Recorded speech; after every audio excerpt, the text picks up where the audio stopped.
మా అధినాయకుడు అఖిల భారత కాంగ్రెస్ కమిటీ మాజీ అధ్యక్షులు పార్లమెంట్ సభ్యులు శ్రీ రాహుల్ గాంధీ గారి బహిరంగ సభని పెద్ద ఎత్తున విజయవంతం చేయాలని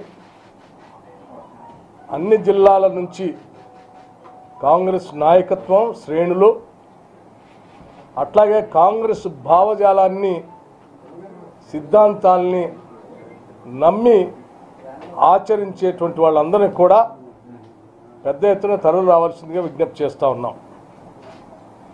ఆ విజ్ఞప్తి చేయటం కోసమే ఈరోజు సిఎల్పిలో మీ ద్వారా ప్రజానీకానికి విజ్ఞప్తి చేయడానికి ఈ సభ సంబంధించి కోదండరెడ్డి గారు ఆల్ ఇండియా కిసాన్స్ కాంగ్రెస్ వైస్ చైర్మన్గా వ్యవసాయం మీద అపారమైనటువంటి అనుభవం ఉన్నటువంటి కోదండరెడ్డి గారు, అట్లాగే వర్కింగ్ ప్రెసిడెంట్ శాసనసభ్యులు మిత్రులు జగ్గారెడ్డి గారు, మాజీ రాష్ట్ర కాంగ్రెస్ కమిటీ అధ్యక్షులు పార్లమెంటు సభ్యులు శ్రీ ఉత్తమ్ కుమార్ రెడ్డి గారు, స్టార్ క్యాంపెయినర్ పార్లమెంటు సభ్యులు పెద్దలు కోమటిరెడ్డి వెంకటరెడ్డి గారు, అట్లాగే మాజీ మంత్రివర్యులు ప్రస్తుత శాసనసభ్యులు సీనియర్ నాయకులు పెద్దలు దుద్దుల శ్రీధర్ బాబు గారు, AICC programs implementation committee chairman మాజీ శాసనసభ్యులు మిత్రులు మహేశ్వర్ రెడ్డి గారు, అట్లాగే 2-3 నిమిషాల్లో campaign committee chairman Shri Madhu Yashki Goud గారు మాజీ పార్లమెంట్ సభ్యులు వారు కూడా వస్తూ ఉన్నారు. అందరం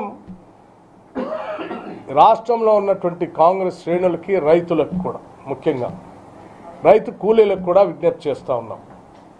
ఈ సభ రాష్ట్రంలో ఉన్నటువంటి నష్టపోతున్నటువంటి రైతాంగ సోదరులకి ధైర్యాన్నిచ్చి మానసికంగా ఎదుగుదలతో పాటు ఇబ్బందులు గురి కాకుండా వ్యవసాయ ఆధారంగా ఆర్థికంగా ఎదగటం కోసం ఆనాటి కాంగ్రెస్ ప్రభుత్వాలు ఏ రకమైనటువంటి మద్దతు ఇచ్చామో భవిష్యత్తులో కూడా ఏమి చేయబోతామో వ్యవసాయ రంగానికి చెప్పేటటువంటి కార్యక్రమం కూడా వరంగల్ సభలో పెద్ద ఎత్తున తీసుకోబోతా ఉన్నాం. మేము గతంలో కాంగ్రెస్ ప్రభుత్వాల హయాంలో ఉన్నప్పుడు ప్రతి రైతుకి ₹1,00,000 లోపు వడ్డీ లేని రుణాలు ఇచ్చేవాళ్ళం. 3 లక్షల వరకు పావుల వడ్డీకే రుణాలు ఇచ్చేవాళ్ళం. సబ్సిడీతో ఎరువులు ఇచ్చేవాళ్ళం, సబ్సిడీతో విత్తనాలన్నీ ఇచ్చేవాళ్ళం, సబ్సిడీతో ట్రాక్టర్లతో పాటు ఇతర వ్యవసాయ పనిముట్లు కూడా ఇచ్చేవాళ్ళం.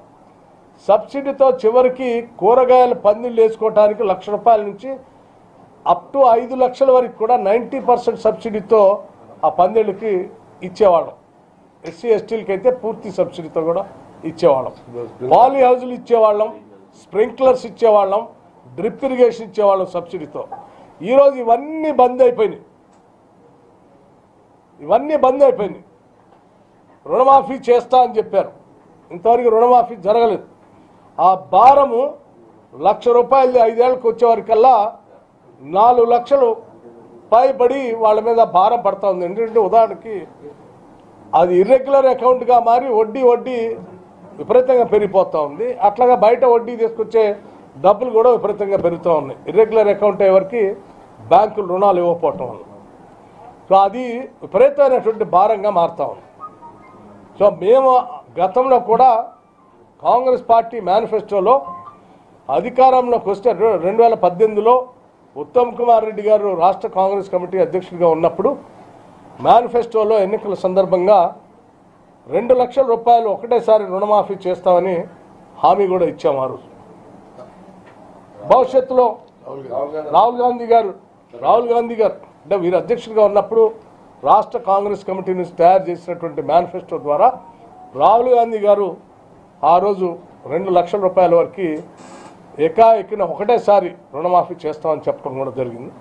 అట్లాగే భవిష్యత్తులో కూడా ఇంకా కాంగ్రెస్ పార్టీ ద్వారా గతంలో చేసుకుంటూనే భవిష్యత్తులో వ్యవసాయ రంగానికి, రైతులకి, కౌలు రైతులకి ముఖ్యంగా, అట్లాగే ఆనాటి కాంగ్రెస్ ప్రభుత్వాలు భూమి లేనటువంటి పేదలకి ల్యాండ్ సీలింగ్ యాక్ట్ ద్వారా వచ్చినటువంటి భూమిని, ప్రభుత్వ భూముల్ని పెద్ద ఎత్తున పేద ప్రజలకి, ముఖ్యంగా దళితులకి, గిరిజనులకి, బలహీన వర్గాలకి పంచిన భూములకు సంబంధించిన ఏ రకమైనటువంటి స్టాండ్, మేము గతంలో పంచిన భూముల్ని ఈ మధ్యకాలంలో వెనక్కి తీసుకొని కొద్దిమంది ప్లాటింగ్ చేస్తా ఉన్నాయి రాష్ట్ర ప్రభుత్వం.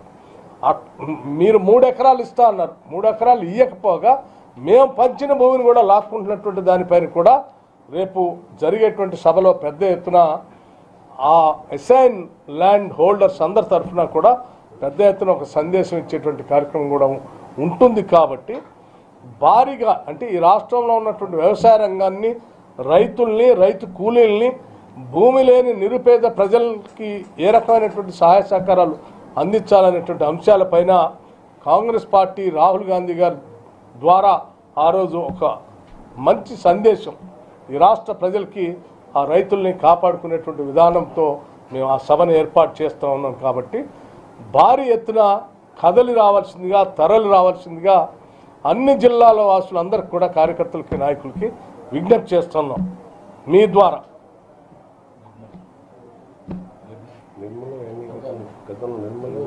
అట్లాగే మీకు గతంలో 2014 నుంచి 18 వరకు అనేక సభలు మేము నిర్వర్తించాం. అప్పట్లో నేను వర్కింగ్ ప్రెసిడెంట్గా ఉన్నాను, ఉత్తమ్ కుమార్ రెడ్డి గారు పిసిసి అధ్యక్షులుగా ఉన్నారు, మహేశ్వర్ రెడ్డి గారు నిర్మల్ కాన్స్టిట్యున్సీలో ఇప్పుడు AICC programs implementation committee chairman, Rahul Gandhi గారు ఒక రోజు అల్లా ప్రోగ్రాం 15 కిలోమీటర్లు నడిచి పెద్ద ఎత్తున ఒక భారీ బహిరంగ సభని, దాదాపు నాకు తెలిసి 1,50,000 పైబడి ఆ రోజు భారీ బహిరంగ సభని ఆ నిర్మల్ మారుమూల ప్రాంతంలో ఏర్పాటు చేయడం జరిగింది. ఆ తర్వాత సంగారెడ్డిలో జగ్గారెడ్డి గారి నాయకత్వంలో 3 లక్షల మందితో భారీ బహిరంగ సభని ఏర్పాటు చేయడం జరిగింది. ఆ తర్వాత క్రమంలో కూడా అనేక సందర్భాల్లో ఇటువంటి సభలు లక్షలాది మందితో భారీ బహిరంగ సభలు ఏర్పాటు చేశాం.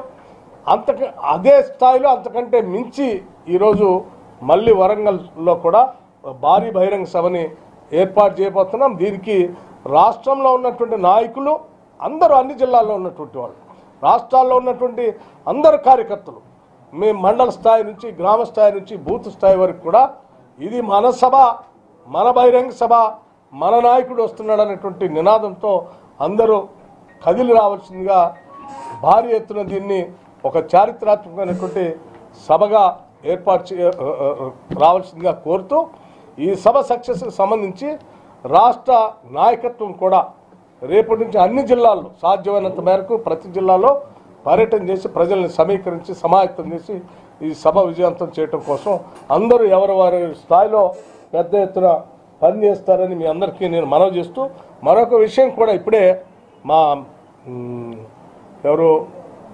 వేణుగోపాల్ గారు ఒక లేఖను పంపించారు. దానికి సంబంధించి గుజరాత్ సంబంధించి జిగ్నేష్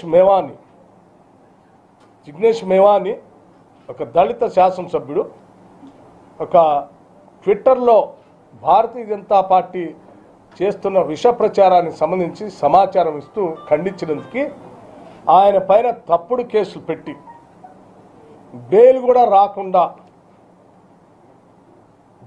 పోలీసుల కస్టడీలోకి 3 రోజులు తీసుకునేటట్టుగా తప్పుడు కేసులతో ఇబ్బంది పెట్టేటువంటి కార్యక్రమాన్ని చేసినటువంటి విధానం పైన తీవ్రంగా ఖండిస్తూ, ఇది ప్రజాస్వామ్య విధానంలో గొంతుని నిలిపేటువంటి, రాజ్యాంగ హక్కుని కాలరాసేటువంటి వ్యవస్థగా దీన్ని పరిగణిస్తూ దాన్ని తీవ్రంగా ఖండిస్తూ ఉన్నాం.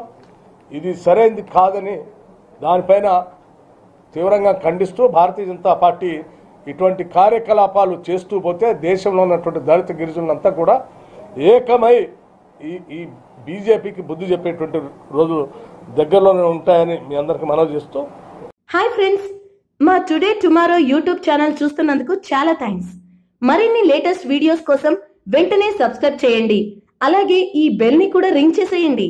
మా నోటిఫికేషన్స్ అన్ని మీ మొబైల్లో వస్తాయి. అలాగే మా వీడియోస్ మీకు నచ్చితే లైక్ చేయండి, షేర్ చేయండి, నచ్చకపోతే కామెంట్ చేయండి.